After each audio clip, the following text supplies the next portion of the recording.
O, alam nga namang sorry lang, hindi ba?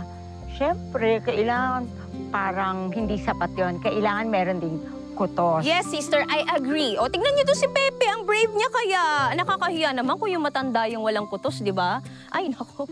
Kutosan na yan. Set an example, kutosan be. na yan. Sige Ganun ba na. yun? Oo. Ganun ba yun? Sige na. Wala na nga, okay na nga. Nag-fist bump na kami, batiin na kami, okay na. Paano yun? Ang lagay ako lang? Ah, Oh, kutosan na yan. Kutosan na yan. Kutosan na yan. Okay, fine. Sige, teka. Hindi ko to siya, cobra na to eh. Nakahanda siya. Pinapakabang mo. Mateo, pinapakabang.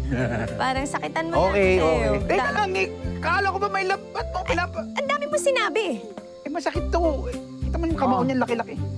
oh. Ayan. Init! Ang init! Ang kate. Pwede ako magsindi ng apoy dito.